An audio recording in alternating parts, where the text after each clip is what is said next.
துணைத் தலைவராக தேர்ந்தெடுக்கப்பட்டுள்ள சி.பி. ராதாகிருஷ்ணன் கடந்து வந்த பாதையை சற்றே திரும்பி பார்க்கலாம்.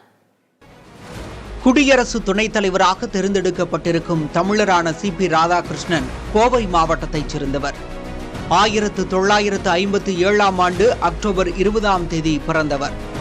16 வயதிலேயே அரசியலுக்குள் நுழைந்த அவர் RSS மற்றும் ஜனசங்கத்தில் பணியாற்றினார். எமர்ஜென்சி காலத்தில் இந்திரா காந்தியின் அவசர நிலை பிரகடனத்துக்கு எதிராக மாணவர்களை ஒருங்கிணைத்து போராட்டம் நடத்தினார். 1974இல் ஜனசங்கத்தின் மாநில செயற்குழு உறுப்பினராக தேர்வு செய்யப்பட்ட அவர் அது பாரதிய ஜனதா கட்சியாக மாறியபோது அதில் பணியாற்றினார்.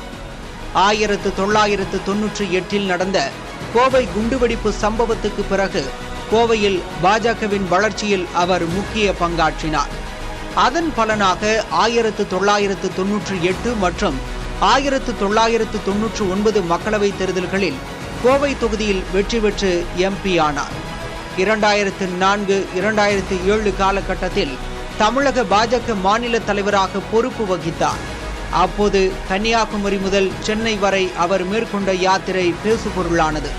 அதன் பின்னர் போட்டியிட்ட 3 தேர்தல்களில் அவரால் வெற்றி பெற முடியாவிட்டாலும் 2ஆம் இடத்தை தக்க வைத்துக் கொண்டார்.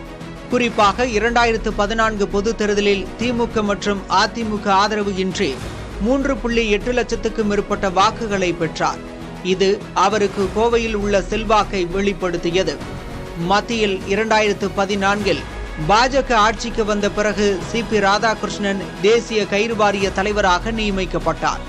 மேலும் பாஜக தேசிய செயலாளர், தேசிய நிர்வாக குழு உறுப்பினர், கேரள மாநில பொறுப்பாளர் உள்ளிட்ட பதவிகளிலும் இருந்துள்ளார்.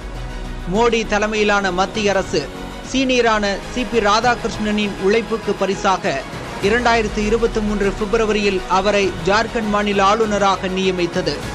ஓராண்டுக்கு பிறகு இந்தியாவின் மிகப்பெரிய பொருளாதார மாநிலமான மகாராஷ்டிரத்தின் ஆளுநராக மாற்றப்பட்டார். புதிய தலைமுறைக்காக விக்னேஷ் முத்து